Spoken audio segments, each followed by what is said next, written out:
So you draw from the good and you draw from the bad experiences. I'd rather learn from other people's experiences. I know, right? I know, right? It's so much easier, isn't it? It's so much easier to go, do this, do that. I give people advice all the time. Yeah. Thank you for tuning in to the Sally Allen podcast, where we give voice to stories of resilience. Hey, everybody, it's Sally Allen, your host for the Sally Allen podcast. Welcome. I'm so glad you're here. And today I have an incredible guest, and she traveled from Reno, Nevada. She was in town, and we thought, hey, let's just sit down and have a conversation about your life and who you are, because she has a powerful and resilient story.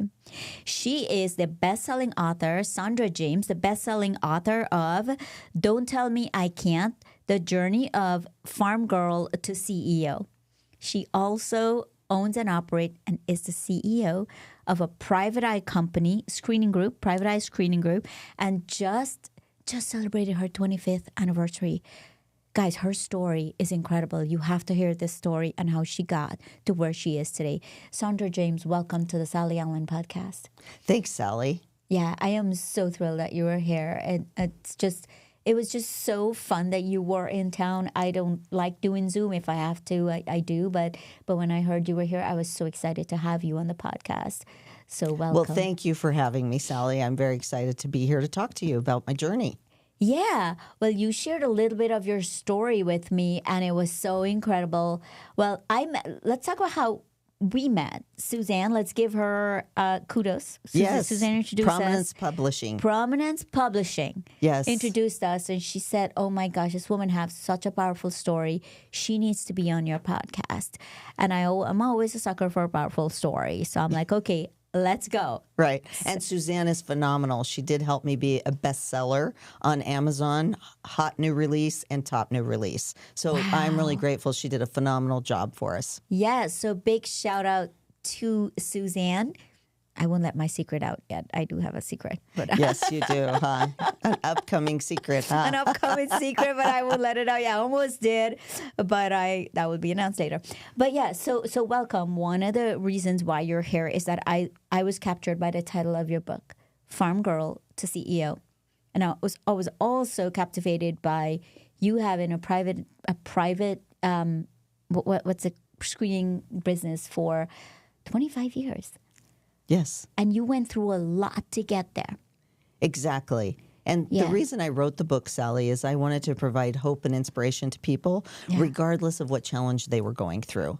And Right. so, because I've had so many of them, and when you meet someone where they're at today, you have no idea what they've been through, right? And so you think, well, they just got there, and they just have always had this great life. And I do have a great life, but I wanted to share some of the struggles and challenges I've had along the way, because I know a lot of people have struggles at different times of their journey in life. And, I just want people to know not to give up. Yeah. Do you look at your life sometimes? I look at it from this perspective, my life, that if I can do it, you can do it, because there is nothing brave and bold about me. I did everything scared. Exactly. Yes. Yeah. 100%. Everything's scared. That's so well said, Sally, is that, you feel the fear and you do it anyway. Yeah. And you just do it anyway, and you just keep moving forward. And don't always focus on where you're at, focus on where you're going. I love that. With that saying, focus on where you're going. Share a little bit background on how you got to where you are today. Sure. You know what? I was raised in Nebraska on a farm with 9 kids. Yeah, it's in Nebraska. My husband grew up in Nebraska. Really? Yeah. It's a great place to grow up. Yeah. It is. And so, my dad wanted all boys, and he got 1 boy, and then he got 5 girls. So the first 6 of us, he treated us girls like boys. And as soon as we could walk, we had to work on the farm. And, when we were young and we were doing the work, manual work on the farm, hoeing sugar beets or, irrigating and shoveling the ends of fields and stuff, we thought that was not normal, because none of the other girls that were on farms in our area did those things. But now I look back and I think it gave me the work ethic that has allowed me to build companies the way that I have. And so, there was lots of good things that came out of that work ethic. But, when I was like 10 years old, I started drinking alcohol and smoking cigarettes. And, I'd moved to a new school in the area, and I just didn't feel like I fit in. So I started drinking with a girl that her mom went to work. She was like the only divorcee in town at the time, right? And that was like that wasn't a common thing back then. So we'd go to her house, and but by the time I got out of high school, I had done almost every kind of drug. So it got me started, and then I just kept going down that road. And I did graduate from high school, and then my dad said to me one day, "Kid, you got to go," because he was like, "I still have 3 little ones at home, and I don't need you being a bad influence on them." So I did, and I ended up working 2 jobs in Nebraska, and eventually I moved to Phoenix, Arizona. And of course there, because I was still doing drugs and alcohol, I met a drug dealer, and I just kept going downhill further with the bad choices I was making until I was homeless in Phoenix. And because my car had got repossessed, I just was making stupid decisions.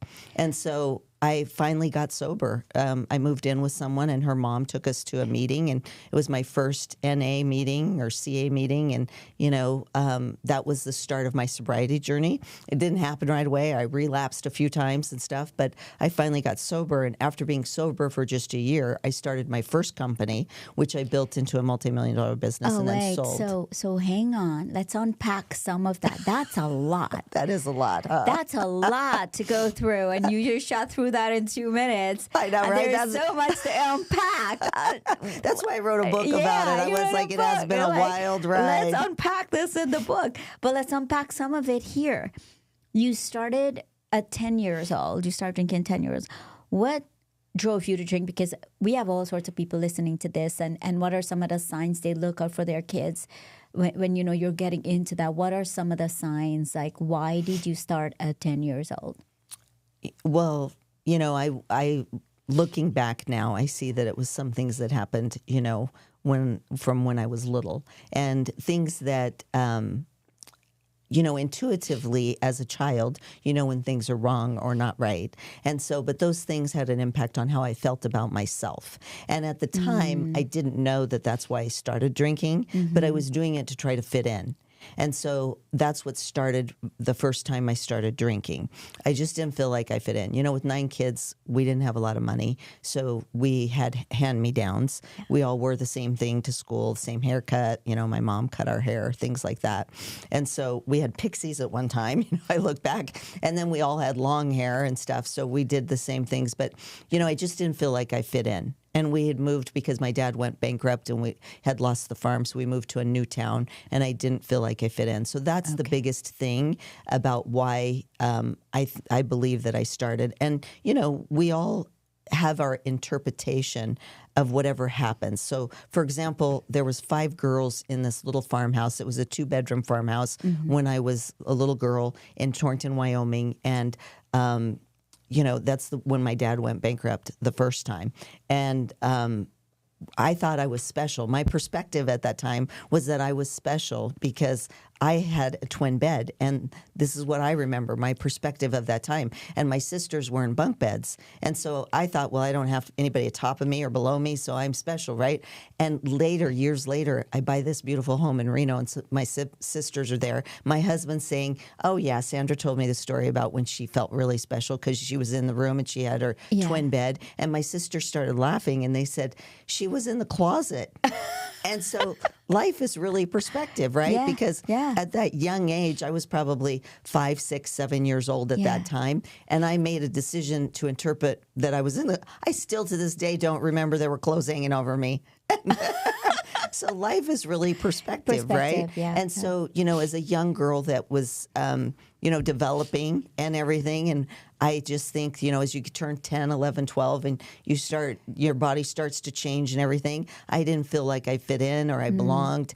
And I started using drugs to make me feel like that I did belong. Then as I started to develop more, popular kids started liking me more. Then I went to someone's house and smoked pot with them. And, one thing led to another. Right. But I was really using to try to make myself feel better.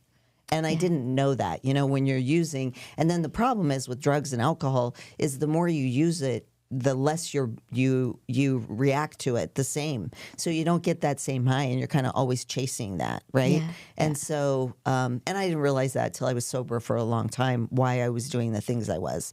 And of course, everybody says you have daddy issues or mommy issues, right? And so I remember calling my dad once after doing this course after I was sober for a while and saying, I'm not going to blame you for everything in my life anymore. And he was like, yeah, whatever, kid. Okay, bye. I was like, I thought he was going to say something like, some profound. yes, I was from this farmer, right? And so, but it was, I guess it's all about you letting your balloon out of whatever you need to let go of, right? Yeah. And so I was expecting something back still when I was a younger girl. And, I realize now that you don't always get back from the other person what you think you're going to, right? Yeah. And so. Yeah. Wow. Okay, so I'm thinking one of the things that I've been pushing for and I'm talking about is how do we get mindset coaching in schools so that we start talking about mindset. You're talking about your mindset and what your perceptions were. Yes. And how do we get that to the kids when they're young? Right. So that they understand that they can shift their mindset and they can shift their perspective. And there are things like that, mindset and perspectives. And having them understand that, I can think differently about this. Right. Because I have a thought about it doesn't mean it's the right thought. Exactly. And, I'm not sure what the answer is to that question. Yeah. I think it's such a phenomenal question. Yeah. And it's so important because it's such a young age that we as human beings make up our mind about who we are or who we're going to be. And, my story is that we can change who we are at any time. If we, I carried this card around with me that I got, and I can't remember who gave it to me. I think it was at I don't know if it was a coach or who, but it was a little card that opened up and it said, change your mind, change your attitude, change your life. And I carried that little card with me for 30 years because whenever I got stuck in something I was doing, I'd look at that and say, change your mind, change your attitude, change your life. And it really is that simple. If you change your mind about something and you change your attitude about it, you can either make it work or you move on. That's right. And sometimes we need to move on to make the next thing happen in our journey. Yeah, I do say change your mindset, change your life. That is my mantra is that you change your mindset, you change your life. And I think one of the things we don't realize is that from birth to 18 years old, we would have heard no 30,000 times. Right. Right. And get protection. Like, don't do that. Stop it. Stop. Yeah. No. And yes, and positive affirmation only about 5,000 times. Exactly.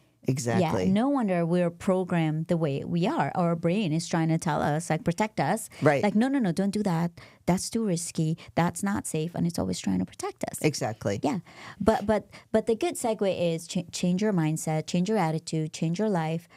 You ended up changing your life. Yes. So talk to us about that. Yes. So, I moved in with a girl in Scottsdale, Arizona. And, that was a really pivotal time because with drugs, sometimes what happens after multiple, years of use, or it's different for every human being, but, there comes a point where you can get paranoid. And I had gotten paranoid, so I quit smoking pot. Was the first thing I gave up, right? And so, but we didn't know that both of us were doing drugs, and we moved in together, and she was in a paranoid moment. So you were both on drugs, did not realize it, and you were both at the paranoia state. Yeah, we were moving in together, and she was having a moment, and she called her mom. And so her mom showed up, and she took us the next day to a meeting, and she said, if you guys are going to live in this apartment together, you both have to go. And so that's who took us to our first meeting. And, I thought that they said, at the beginning of the meeting, they say, if you've used in the last 24 hours, don't share. And I had used, and I thought they said share. So I was just pouring my heart out. And her and her mom were both horrified because they heard it right. They laughed after we left. Now I laugh about that, right? Yeah. And other people were looking at me like, they'd known because they were in the program longer than I was. I was a newbie. So, but it was with that. So every step that you take in life takes you to the next step that's going to happen. And none of us know what's going to happen next, really. Yeah. Right? So the advice is what I'm hearing you say, you continue to take that step. Yeah, you continue to take a step forward. They say, don't look in the rearview mirror. We're not going that way. That's right. We look forward through the windshield, right? You got to Right. keep going forward. And I think that's really important, that you have to focus on what's ahead of you and learn from whatever's behind you. Yeah, that's the key. You don't get stuck in the past, but leveraging what you've been through. Because Yeah. I always tell people, you draw from your past. Yes. And your past does define you. People say your past don't define you. It does define you, but you get to choose how Exactly. it defines you. Exactly. Yeah, and so you draw from the good and you draw from the bad experiences. I'd rather learn from other people's experiences. I know, right? It's so much easier, much isn't it? easier. It's so But much it doesn't easier to go, always work. do this, do that. Do I that. give people advice all the time. Yeah. But it's always harder when you're looking at your own. At your stuff. own, yeah. No, I totally get that. So now you got out of there. You were sober. You were clean. Mm-hmm. What happened? I was working for a company and I was doing sales, and then I was bringing in a lot of sales, and so they were having a hard time keeping up with it operationally. So they asked me to run the operations and continue doing sales, but they didn't give me more money. So I was like, so some of my clients said, "Why don't you just start your own business?" Yeah. But because I hadn't been sober very long, I didn't have any money, and I had bad credit because I did stupid things when I was using with credit. So I borrow money and buy drugs. And then use them and they'd be gone. So, I did stupid things, right? Yeah. And so then, but eventually, one of the people, there were two men that were partners, and one of them had started the business and brought the other person in as a partner, and he wasn't very happy with how things were going. So he knew I wanted to start my own business, and he and his wife lent me $10,000. And that's how I started my first business. And so, and he said, if I'm not competing with you in a year, then I'll be your partner. And I said, okay. And then in a year, he was still competing. So I said, can I just buy you out? And he said, yes. So I bought him out. Yeah. Isn't it so great when people come alongside you and give you a leg up? Yes. I mean, without that, I might not have ever started my own business. I don't know. We don't know because, I was at the time when people were suggesting it, I was like to myself, I don't have credit. I don't have any money. I'm living paycheck to paycheck. How am I going to start my business? And I knew that the first month I was in business when I opened my first company, RMCR in Phoenix, Arizona, was residential mortgage credit reporting. I called on mortgage lenders for mortgage credit reports and brokers, bankers and brokers. And when I started that business, I said to myself, I need to build $10,000 every month to pay for my rent for the little office I rented and for the one employee I had, and my salary at the time, because I had a one-bedroom apartment and I had a car payment and I had to pay car insurance and food, right? So I was like, I need to build $10,000 every month to make it. And my first month, I built right under $10,000. Wow. And then from then on, I just cash flowed my business. All right, we have to talk about your mindset because you have been through a lot and you were brave enough to step out right after you got out of rehab. You're clean, you're sober, you have a steady job even though you're living paycheck to paycheck. A lot of people just stay in those jobs. They're scared to step out of their comfort zone. Mm-hmm. But you weren't scared. You just stepped out of your comfort zone. You're borrowing with the bad credit $10,000 from this man. And you were determined to start your own business. Where did you get that resilient mindset? I would say that the mindset was out of the. I had so much debt when I first got sober, and I worked two jobs. Working two jobs when I first got sober. When I first got sober, I had to go to meetings every day. And then I got two jobs and I started paying off my debt. And so two jobs helped me stay sober because I had to go to a second job and I was tired at night, right? And that helped me pay off my debt. So I was working to try to reestablish my credit. And, thank goodness I was young when I got sober that I had time to do that. But, I just think that the work ethic that I got from my upbringing in Nebraska on a farm of that manual labor I had to do, in the summertime, like my sisters and my hands would be cracked. I was going to ask you, do you have farmer hands? They were, they would be cracked from irrigating and all the work we did and stuff. We had calluses all over. And, I don't have that anymore, right? I have my nails done. But I mean, Yeah. I think that work ethic is what gave me the ability to, I never thought that there was anything wrong with me working a 12 or 14-hour day. And Yeah. so I worked 2 jobs. And then when I started my own business, I was prepared. I was working that many hours already. So I just was working 1 job more hours. Yeah. So I would do sales during the day, and then I would do the work at night if it wasn't done. So you glazed over 2 things that I want us to go into, anybody listening to this. You mentioned, I didn't have time not to be sober.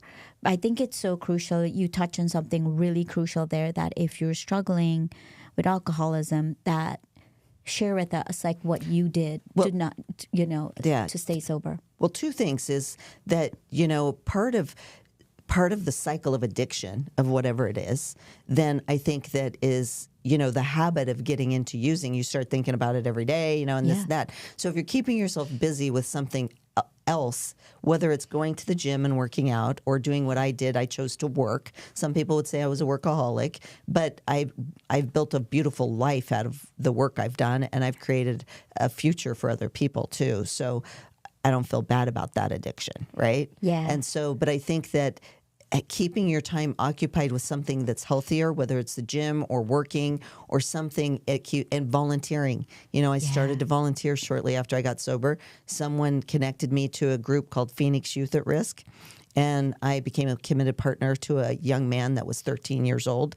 And it was interesting that the person that ran that program was blind, and a blind man, and he connected me with a young boy. And I thought, that's interesting. I thought I'd get a girl, right? Yeah. But Aaron is I still consider him I was a committed partner to him for a 6-month period. Yeah. But I'm still his committed partner today. And he's built a beautiful life for himself too. But that was when he was 13, and now he's probably, I think he's 46. So, that's a long time that I've been a committed partner to him. Yeah. It was a 6-month commitment, but we've stayed connected all of these years. But volunteering to give your time to someone else is, if you don't have to look far to find someone who has something worse than you going on.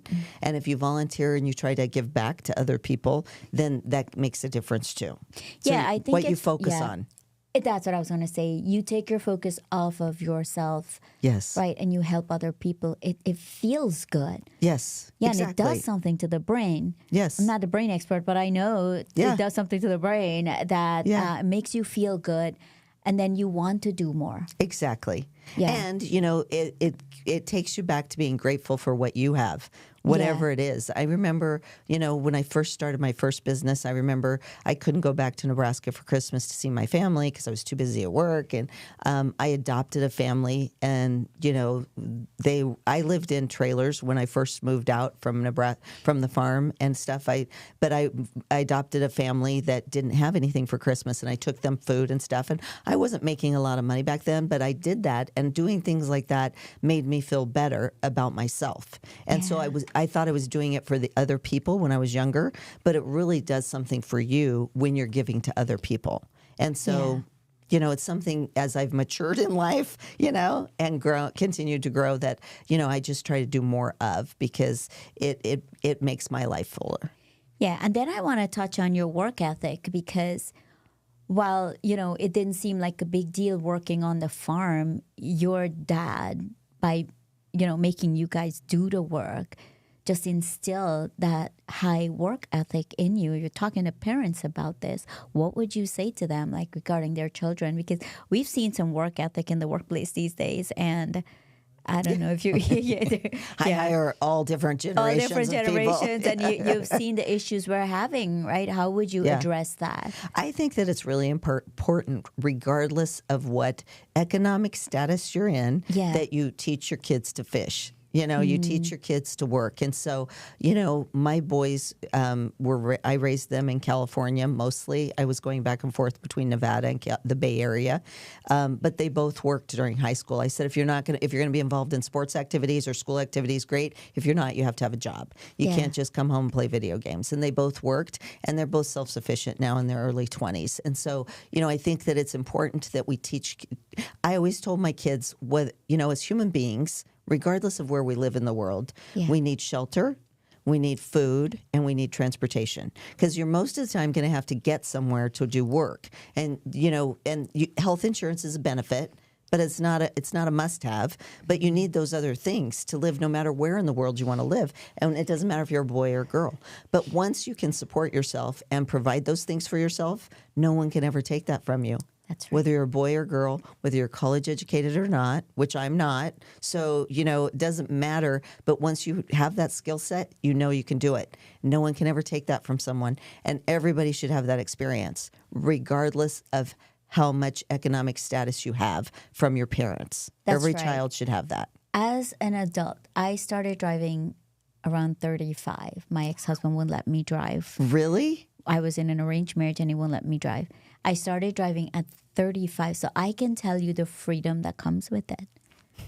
Right? Driving to work, not having to take the bus, Right. not having to take the bus to take my son to school or walking to school with him. So I totally, what you're saying, that resonates so much Yes. with me. But let's talk about, you ended up building a multi-million-dollar company. Yes. How did you do that? What's your strategy? Share with us. Make friends. Make a lot of friends. Okay, all right. And so, I started my first business in Phoenix, and, I started that I needed to build $10,000 a month. And it just grew from there because I did a good job. I did what I said for people. I was good at customer service. And so it just grew. And so that business grew. And then eventually I started dating someone in California. And I married that person. I was commuting back and forth. And then I had a child. So I was still commuting back and forth. And my first son was born. And 2 months after he was born, I got 2 offers from 2 companies to buy that business in Phoenix. And so I thought, this is a sign. I'm not supposed to commute all the time, so I should sell it. And I'm a mom now, and so I did. And then my ex-husband wanted me to, after I fulfilled my commitment to that company, I stayed on for a few months, and then I was done. He asked me to start working with him. He had started a competing business with me. And I was really upset when it happened, but he asked me to help them because they needed more sales. And so I said, I will, but I would like to be your partner. He had a man partner. And they decided not to have me be a partner with them. And my feelings were so hurt. This is your husband? Yes, my first husband. And so, because marriage takes practice. Good. Yeah. Your first husband. Good. It does take practice. Yeah. And so I said, I will help you, but I want to be a partner. And he said, well, I'll talk to my partner about it. And after me helping them for a few months and bringing in sales and closing deals, I said, well, are you going to make me a partner or not? And I said, we can build this thing really fast together. And he said, no, my partner doesn't want you to be a partner. And so I was so hurt again. And I was like, they just don't see the value in me. And I was having lunch with a friend of mine, and she said, this just means God has another door for you to open. Right. That didn't open another door. That's right. So I thought, I'm going to start a company called Private Eyes for background checks and pre-employment screening. And I'm going to name it Private Eyes because that sounds like a fun name. Yeah. And he said, you'll never get it. My ex did. And I drove it was the first time I ever drove in San Francisco. I'm from Nebraska, right? I always took BART, public transportation, or had someone else drive because I was scared. I was like, San Francisco. And I drove to San Francisco, and I was like, where am I going to park? And there was a parking spot right in front of the Secretary of State. And I walked in, and 10 minutes later, Private Eyes was incorporated. Oh, man. You know what? I know it's 25 years ago, but that's so badass. Congratulations. Thank you. Yes. And what was so funny is I told my ex and his partner, is now my ex, at the time I was still married to him. I said, I'm going to move across, I'm going to go into an office across the street. I'm going to work out of a closet. I'm going to use toilet paper for marketing stuff. That's right. And I am going to smoke you guys. Yeah. And I did. And it didn't work very well for the marriage, but it's a great story. Yeah, you killed it. Yeah, you killed it. I did. So what? I know you did really well with the business. Well, what are some of the things if a small business owner listening to this and they're saying, "Man, what can I do for my business?" You killed it twice, right? I know one of the things, your work ethic. Yes. That's for sure. Right. And you are just talking to you here. I'm enjoying this so much, by the way, as I'm talking to you. I'm thinking, man, this is such a fun episode for me because you're so easy to talk to and it's flowing. So it's just fun. So I can see how your appeal talking to people and how you attract them so easily. So likability is 50%, but what are some of the other things that you did for our business owners listening to this? Well, when I first started Private Eyes, right after I started it, I got two big customers right away. And one of them, I got a small division of a company, and then she liked working with me really well, another woman, and she referred me to the parent company, which does a lot of background checks. They still use me today. And so, I'm really grateful for that. So, but then I had my second son. And he didn't sleep for like a year and a half. So my friend said to me, you should call my friend and he can help you, because I was tired. I wasn't sleeping at night. I was working all day. And I remember when he first came and met with me, and, he's really hard to get a hold of. He coaches people in life just to help them. He helps people help themselves. Yeah. And he said to me, just focus on one big client. And I was like, I have 6 employees. I said, what big client is going to focus on me? I mean, who would want to work with Private Eyes that's a big customer? And that was right after 9/11 had happened. And everything had stopped for a minute, right? Because we were all traumatized. Yeah. Of course, it was tragic, right? And then, but he said, just think about one big company. And I was like, I'm trying, but I'm not getting any sleep still. And I would be tired. I had a hard time staying awake during the day, right? And then in November of that year, I got an RFP, which is a request for proposal, from a little company called Coca-Cola Enterprises. Oh, my God. And out of 28 companies, it was the first, and back then it was all done on paper. I had FedEx it. I put magnifying glasses over the Private Eyes and FedEx 10 copies to them or something. And I met Kay Masters, was the procurement person. And when we first met, we were both wearing the same boots and the same color suit and everything. And she was an advocate for me to win. And out of 28 companies, they picked Private Eyes to standardize them nationwide for background checks, drug screens, physicals, and driver qualification file maintenance. Wow. So I went from being a couple $100,000 company to a multi-million-dollar business, like overnight. Overnight. Yeah. Wow. I mean, it took over a year to implement all of it, and it was kind of, at the beginning, it was 3 times the volume or 4 times the volume they thought it was going to be. Yeah. And so, they had to back off some of the big divisions for me to grow my team into it. But they said, if you do great, we'll stay with you for years. And if you don't, then we'll be gone in August. And I was like, great. And I must have had this fearful look. I remember the chief human resource officer going, it's going to be okay. And I was like, no pressure. But I did it. And we worked with them for years. Yeah. And so that was a big win for us. Okay. So you had to scale really fast. Yes. Okay, talk to us about that process again for a business owner listening to this. Talk about your scaling process. I think that being an entrepreneur, you have to have a lot of faith, right? Yeah. But when I did that, now remember, my husband at the time was doing the same business I was. So when I was pitching Coke, I thought my husband and his partner would come help me. And he said no, he wouldn't help me. So, thank goodness he said no. I know, thank goodness. Turns out, right? Thank goodness. I know it was meant to be, but at the time, my feelings were hurt so many times. Yeah. But my friend John, who was coaching me, I could call him between 5 a.m. and 9 p.m. I could call him anytime. Between 4:30 in the morning and 9 p.m. I could call him. And back then, I called him a lot. Yeah. And you know what? He had a friend of his that he'd helped, another entrepreneur. His name was Chris, and he had Chris come and help me hire 40 people in a short amount of time and train them. And Chris came and helped me for free for a couple of months. He helped me for that whole summer, because the hotter the summer, the more product Coke sells, right? Yeah. And so he came and helped me for free. And so, what John always said is that, God is looking out for you, and that, you're going to have the right people come to you that are going to help you do the job. Yeah. And so, but he sent Christopher Wright, came to help me. Yeah. He drove from Sunny Slope, California to where I was in Walnut Creek, which is like an hour and a half drive with traffic in the Bay Area. He came every day for the summer and helped me. And at the end of summer, he said, I'm taking my wife to Hawaii. I'm not coming back. I'm taking her on vacation and I'm not coming back. And I was, so the right people came up and helped me. And then, one of the people that I hired I ended up promoting her right away, and she worked with me for years to help me through all that. But so the right people came. I wrote down friends here because 3 times I heard you mention people. My friend told me. Yeah. My friend told me, and then this John guy. Yeah. And I think I still call him today. I just don't call him as much every day. Yeah. But I think what I'm hearing you say, you have to surround yourself with the right people. Yes, because not everyone will buy into your dream, and not everyone will see what you see as possible. And so if they can't see it and believe it, they can't be for you. They can't be for you. And so, my ex-husband would say things like, tell Coke you'll take half their volume because you're not big enough to take it all. And I was like, they don't want somebody to take half. Yeah. I'm not going to tell Coke I'll do half. I was like, so you're not capable. No, that's you're not it. But that's small vision. And I always say, that's okay because God did not give you that vision. He gave me that vision. This is why you can't see it. Yes.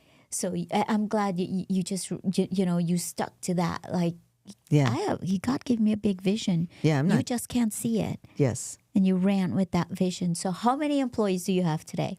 I have just under 50. Wow. Yeah. Yeah. And you're doing amazing work across the country. Yes. And so things have evolved. We've evolved as a company. I've evolved as a leader. And, during the pandemic, everything stopped at the beginning of the pandemic because people didn't know what was going to happen. And then they said, if you're an essential business, you can keep going. And I got a letter from one of my clients because we deal with a lot of hospitals and healthcare companies and food and beverage and transportation companies across the United States. So we were essential and we had sheltered in place. My director of operations in December of 2019, he said, Sandra, we got to upgrade the phone system and do this voice over IP. And I was like, how's that going to impact our bottom line? I didn't want to do it, right? I was like, why would we do that? And he said, but he talked me into it and we did it. And because he made that move in December, in March when we sheltered in place, we were able, everybody could pick up their computer and their phone and go home and plug it into the internet. And we worked as if nothing had happened. Wow. And so then we adapted like that. I called my clients and they said, we didn't even know you sheltered in place. But everyone did everywhere in the world, right? Yeah. And people were all stuck on that it's in the U.S. and everybody's fighting about whether it's COVID or not COVID or people really sick or all that. But I'm like, I was on a call once with 7 countries on a Zoom meeting with us that we were integrating with an applicant tracking system and 7 different people. There was 10 people on the call, but there were 7 different countries. And everybody was sheltered in place. And I'm like, you guys, this is a world thing. It's not just us, right? Right. And so, but when we first slowed down at the beginning of it, when people were adapting, then I told my team, we're going to be a marketing company, we're going to get more clients, and we're going to complete this software that we were developing. And so we wrote our own software. We used to use a third-party platform. So now we're a technology company that provides the services that we have. Wow. So we have our own software, and it's really cool. Okay, so here's what I'm seeing so far as I'm talking to you. I am seeing heart-centered leader who's versatile, who listens to your employees, and you're not afraid to pivot. Exactly. Today. It wasn't always this way. Yeah. I didn't always listen to my employees. And so, when I was younger, I had more of a revolving door and I overutilized my team, right? Yeah. Because I thought they should all work 20 hours a day like I was willing to do. Yeah. And I burned people out and it didn't work. And it was hard on my clients because I had people coming and going and always training. Yeah. Now, I probably underutilize people. But then now, when we have influxes of volume, whether clients acquire a company or whether they have seasonal work that they're hiring thousands of people, or like when the hurricane happens, it's a disaster, but we have a lot of clients that hire insurance adjusters. And so any fluctuations that we have, we can handle that because of how we staff our team now. And so, and my team, most of them have been with me over a decade.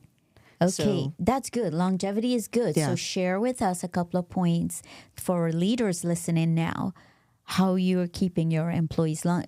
We don't see those tenures, like 10 years now. Right. We don't see that, right? That's our age, like, you know. Yeah, exactly. I know, right? And then you don't see that. Right? So how do you keep your employees?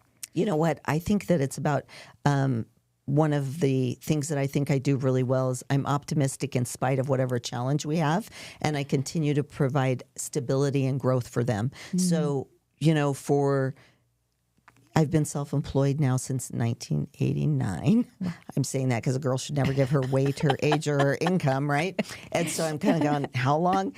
But I've never missed a payroll and all that time. So, people know that they can count on that I'm going to do my part of what I say. Dependability. Yeah, dependability, accountability. And, we provide stability. The other thing post-pandemic is that I've had to pivot and adjust to the virtual workforce. So we have remote people now. We didn't before the pandemic, and because of the pandemic, we had to, and then people didn't want to go back to the office. So we still have our corporate office in Reno, Nevada. We have a small office in California, but a lot of our people are remote and in different locations. And we have a very secure system, and we're SOC 2 compliant, and we're PBSA accredited, which is our industry standard. Yeah. So we're very secure, and that's very important because we deal with people's PII. So flexibility. Yeah. Right? Flexibility, and then the security that you give to your clients so they keep coming back. Exactly. So we weren't always flexible. Moms are still getting a little bit of the short end of the stick, right? Because most moms that are working remote are trying to take care of small children too. And it's hard to do great at both. But I have some girls that have worked for me for a decade, and I never hear their kids in the background. And I know that they're there. And most of them don't have support. They don't have help, So, they're making it happen. So the good news about the pandemic is that, from a perspective of a call center employee, they don't have to pay for transportation or gas, or that they don't have to, it's easy to put on a pair of yoga pants and a jacket and be on a Zoom meeting when you need to, right? So you're not spending the same amount on clothes and or food, because when you work in an office, you usually go out to eat. You don't always bring your lunch, right? So the costs are different. But then you're having to do two jobs now. Right. You're taking care of the kids. You're saving on household. daycare, but you're not, you're trying to do two things, which is a super multitasking thing. I don't know how people are doing it. Yeah. And, everybody is, right? Oh, totally.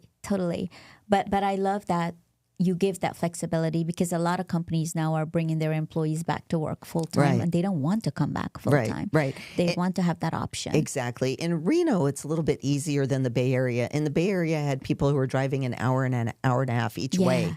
And so, once we were at the end of the pandemic, I said, why would I make you drive 3 hours of your life again? You were dependable and reliable through this pandemic. Just stay remote, right? But in Reno, people drive 10 or 15 minutes to get to our office. So it's not, everything is closer. So it's easier to do, and traffic isn't as bad. So, we have our leadership team. A lot of them are in the corporate office in Reno, which works well for us. And it saves overhead also, so you don't have to have a large corporate office. That you pay. Yeah, and we were fortunate because I was able to buy a building in Reno, which is why I was moving my team there before the pandemic, right? So, that's a benefit of something over time you learn as a owner. If you can buy the real estate and rent to yourself, it's better than paying someone else rent. Yeah. Smart chick. It's been learning along. It's been a journey. Yeah. Sandra, is there anything that you want to talk about that I didn't ask you? Well, I think you've asked really great questions. I think that, at the front of my book, I say, if you've ever been addicted, if you've ever been divorced, if you've ever had a financial struggle, if you've ever lost someone you loved, if you've had any of these challenges, the book's for you. And I just think that you touched on a lot of those things. And I hope that the listeners enjoy this, and, I'm always willing to help people and, pass on any knowledge that I've learned the hard way. Yeah. But it's stuck. After you learn it the hard way, it sticks better, doesn't it? Yeah. Well, your story covers, because I find myself asking, we'll talk to this demographic, because your story covered such a wide variety of demographic. Yes. But because the different, phases that you went through, which is super cool, really cool. Well, what's a takeaway for our audience today? Well, I would say that the biggest thing that is to stay optimistic and keep focusing on moving forward, no matter what you're doing or where you're at. And whatever struggle you're going through, find the strength to move forward from it. Don't give up. Yeah, I like that. I like that a lot. And surround yourself with people who will support you and will support your dream and support your vision. Because remember what we said before, that God gave you that vision. He didn't give it to them. So for people who can't support you, you need to find new friends. With that, it's a wrap. Thank you for tuning in to the Sally Allen podcast, where we give voice to stories of resilience. Until next time, this is Sally Allen. Remember that every setback is a setup for a comeback. And remember, if you like this podcast, the only way we can get it out is if you like, subscribe, and share.